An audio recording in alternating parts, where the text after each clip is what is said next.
So you have your products made, you're ready to list them, but now you're wondering, well, how do I get them to my customers? While it's definitely a lot easier to get digital products to your customers than physical ones, it may not be as straightforward as you might think. Depending on the types of digital products that you're selling, you may run into issues like sizing and formatting when it comes to Etsy's instant downloads. Not to mention that there's very limited customization. In this video, I'm going to give you 2 different options and explain how and when you might use each. So you really don't want to miss it. Make sure you keep watching.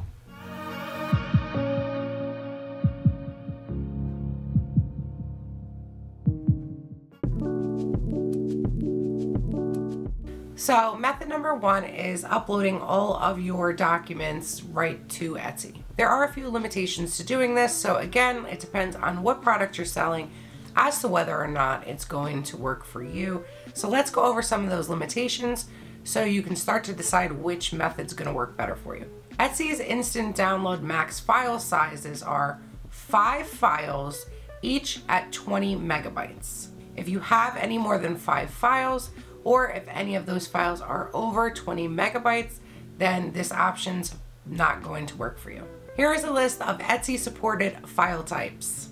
If you are selling any file types like Cricut or Silhouette that are not included on this list, this option is not going to work for you. Some other things that you may want to remember when you are using this method and uploading files directly to Etsy are: 1, you can't change the name of the file after uploading it. So make sure that you save the file on your computer with the name that you want your customers to see before uploading it to Etsy. Names are limited to 70 characters, so keep that in mind. You can add a note in your Etsy shop to your customer that will apply to all of your digital products.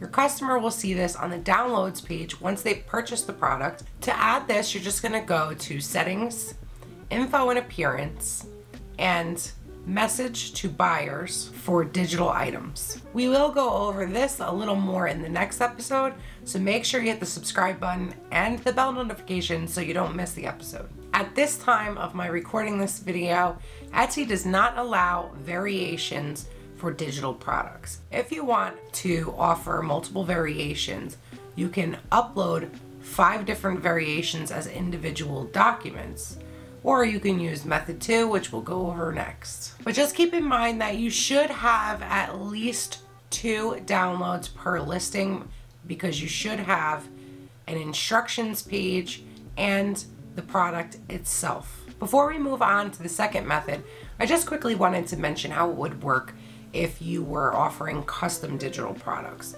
Because the file sizes are a little bit different that are allowed using this method, it may affect what you choose to do. Okay, so I just wanted to jump into Etsy really quick to show you what it would look like if you were offering custom digital products, because it is going to be a little bit different if this is what you're selling. First, let me show you where you would go ahead and make that a custom product. You would scroll down a little bit here to About This Listing, and then you would select Made to Order over here.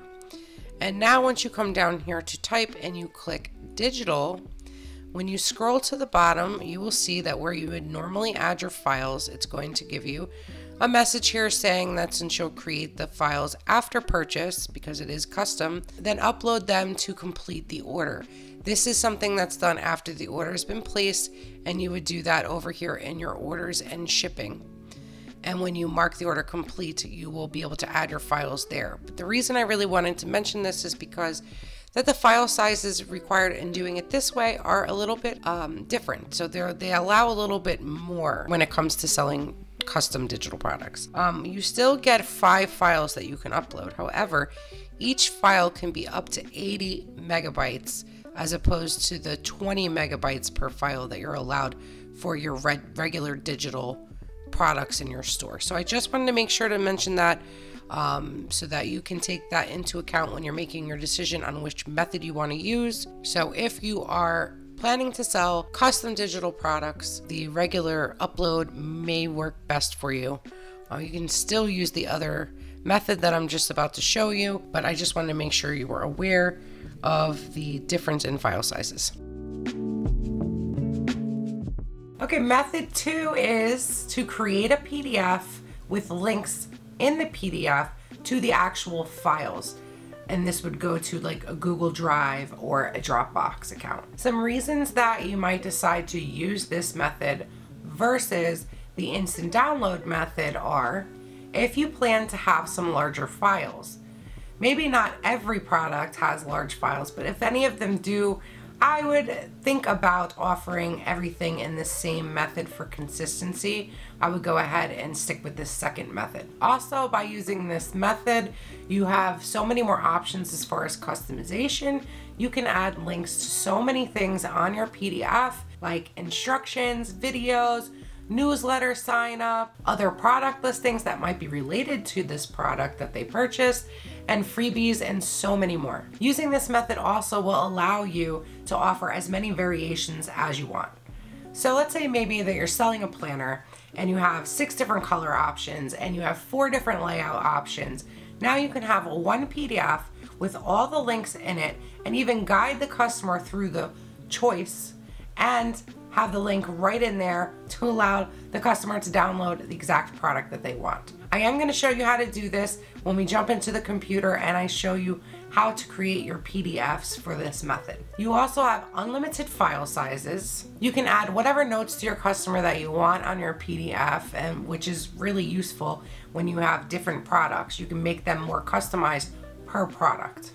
So now we've had a brief overview of each product. I want to show you how you can go in and use this second method to create PDFs for your customer to download when they purchase your product. But first, I want to go over some items that you really want to consider having on your PDF, and they're as follows: name of product, a picture of your product, a video tutorial, PDF instructions on how to use or download your product, links to the actual files, contact information, and variations to your product if applicable. Now let's jump into the computer and I'm going to show you how you can set up and create your PDFs. Okay, so now we're here in Canva and I want to show you how you can start designing your PDF with your links on it so that you can deliver that to your customers and they can access everything you need them to access, and you can also give them instructions and thank yous and all of that. So before I get into the specifics of the PDF I've created, I just wanted to show you, if you go over to the Made Canva page and you search documents, then you can find tons of templates in here, all different types of templates that you could start with, whether it be just a background or maybe something has, fonts that you like, or designs that you like on the page that you can kind of start with and build upon and just change out a little bit to create your own PDF. If you don't want to do it that way, or you don't see anything that speaks to you, you can also hit here, create a new blank document, and it should create a your typical A4 or 8.5 by 11 size document, or US letter is what I use, and you can create from scratch, adding in your templates like you do with anything else. But I'm going to start with the one I've created over here and just walk you through each part that I have on here. Okay, so first thing you'll notice about the PDF I've created is I just added a couple cute little graphics at the top. Whether you have graphics that you have throughout your store or that go with your logo, or if you want to do just a search here in Canva for different types of graphics, there's so many that you can add in here with the click of a button, and then majority of them, as long as they're graphics and not photos, you should be able to change the colors to match whatever your theme is. And the next thing you definitely want to have at the top is your logo. If you don't have a logo, at the very least, your store name you want at the top for sure. And underneath this, I just happen to have a section saying what the item that they purchased is. I have a picture here of what the item is. You don't have to do that. That's totally up to you. Underneath here, if you wanted to add a line to separate, keep it nice and clean and simple, you can simply come over to the search bar, type in line, and then you should be able to add a line shape and then you can change the color and how thick it is and things like that. But the most important thing here is that you have the information that your customer needs to know about how to move forward and access their files. So I just have a little note here. I want to make sure that you get the absolute most of your digital stickers. To help you do that, I've created a video tutorial and an instructional PDF. Click the links below to gain access. Now, these don't have links at this point. I will add links to these shortly, but I went ahead and I created some buttons that I plan on adding links to, just to clearly show them where they should click to access their files. You want to make sure that you have all your files and instructions so that the customer knows exactly what they're getting. To do this, again, you can just come over here, you can type in rectangle, and then you can add a rectangle shape, or if you want it to be round, and then this just has text over top. Pretty simple, pretty straightforward. On the bottom here, I like to have a contact information. Of course, they're purchasing from you on Etsy, so they can always contact you through Etsy. I like to give them a direct email to contact because I would actually prefer that they don't open a case with Etsy if they have any issues. I'd rather them just reach out to me so that we could get that fixed right away. That's my idea there. This PDF instructions will have a link that will take them just down to the second page here, where I have some instructions on how to use, access and use their files. I have the note up here that lets them know that the reason they're receiving a PDF versus receiving the files directly from Etsy, and letting them know that they do not need a Google Drive account in order to access these files. Then I have instructions on how to download them and upload them into GoodNotes. And this section is going to just depend on what you're selling. If they're supposed to be using them in other programs, then you're going to want to have all your instructions here that they can read on paper. And again, I have my contact information here again on the bottom. Now, this one's pretty straightforward and simple for the stickers. I don't need anything too crazy. In a second, I'm going to show you how you can go ahead and you can add these links in here. You can do this directly in Canva if you would like. So you right click here and you'll be able to add a link. Let me go over here and get a link to this and just show you how you can add that in there and hit enter. And now you've added a link right through here. You can test it out by clicking open tab in a new link. That's how you can test it. You can see like the link is added there. Let's go ahead and try that again. Now we want to add a link to the next page. So we right click and come down here and say add link. And now all you need to do is link to this page in the document. And then you're done and you've added a link. So if you click this, it should take you to the second page here. All right, and then you'll just continue to do the same.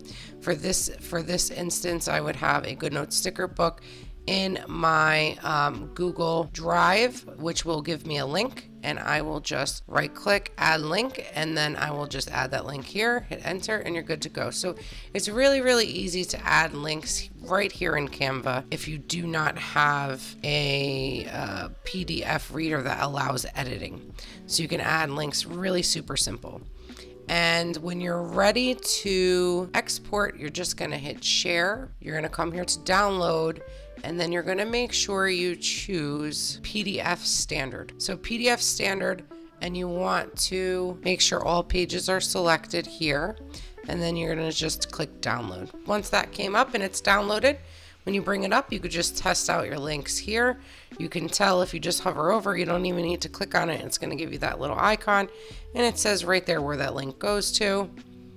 If we click here, because this is just taking us to the next page, that will go ahead and take us down to the next page.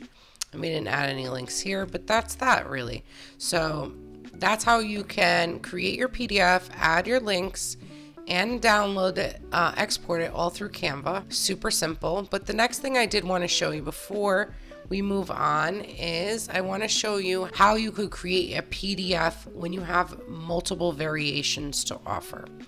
And I'm going to show you this with my digital planners. So I have the same kind of links here where we have a tutorial video, the PDF instructions, and the sticker book that will then take us down to the bottom here. The sections that I have that are different here is I have 2 different options for a Monday and Sunday start planner. Not only do these have options for Monday and Sunday start planner, but if you come down to these other pages, you'll see I actually have 6 layouts. So that means there's 12 different versions to this planner. We have 6 layouts with a Monday start, 6 layouts with a Sunday start. And to make this a lot easier for your customer, what you can do is you can add in those in-page links, just like we did before. So let me zoom in a little so you can see this better. So my Monday start is down here on page 3. Okay, so we're going to click our box here, what we want to be our button.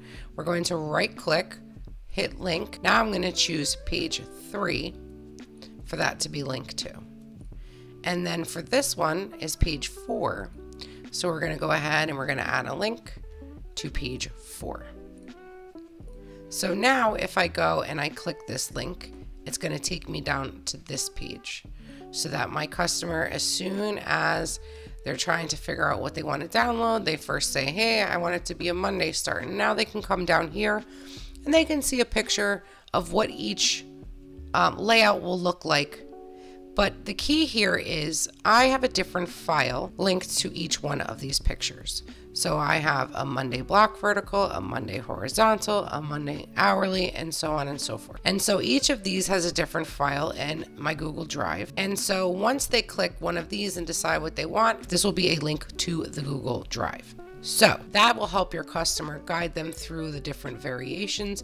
If you don't have 2 sets of variations like that, maybe you just have particular colors, you could just simply say, maybe you want this on the second page, and maybe this is just the pictures of the different color variations, or whatever the variations might be, and you can just make your pictures clickable and link your file to each picture. And so that's a way that you can offer as much as you want. And then you would just go ahead and export this the same way that I showed you how to export the other one. Okay, so now that we know how to create the PDF, we need to get links for our items to get to our customers. And to do this, we're going to have to store our products in something like Google Drive or Dropbox. I personally do not use Dropbox, so I can't really tell you too much about that. I use Google Drive. Google Drive is very easy to use and to organize. To use Google Drive, all you need is a Gmail account. Just keep in mind that there is limited amount of storage with the free version. So if you need anything over 15 gigabytes, which you probably will, then you will have to upgrade for a small monthly fee. Also, when using your Google Drive, I highly recommend doing that with a business Google account. Do not use your personal Gmail account. Last thing I want to mention about Google Drive is that your customer does not need to have a Gmail account in order to access the files. Now let's jump back into the computer and I will show you how you can set up your Google Drive and how you can get your links to add to your PDFs. Okay, so now we're over here in my Google Drive account, and I just want to show you how you can set up folders and store your documents in here. You definitely want to make sure that you keep it organized. To add a new folder, you can just go to New and Folder, and then you can go ahead and title your folder, and that will create a folder in whatever current view that you're in. And you can also add folders within folders. So I want to go ahead and show you this one. So I have a folder. Here's one I have for just digital planners. If you go in here, there's going to be the different digital planners in here. And I actually have 2003 Monday start, and then when you go in here, I have all of the different layouts that I mentioned before. So each one of these is going to have its very own link. And so you would click on these 3 buttons here, and you would come down to Get Link.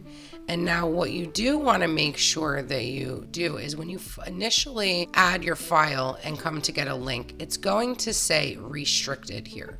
You want to make sure that you change that to anyone with link, otherwise your customer is not going to be able to access it. Then you can go ahead and say copy link, and then you have your link copied, and you can then go right over to your Canva template and add it. So I showed you how to upload a new folder. Let me show you how to upload a new file. So if I wanted to upload a file right to here, again, you would just go to new, and now you would say upload file, and then you would find the zipped folder that you want to add, unless it's just a PDF or one file. If there's multiple files involved, you want to make sure it is a zipped folder. If you have different types of formats, I would create separate folders and files for each.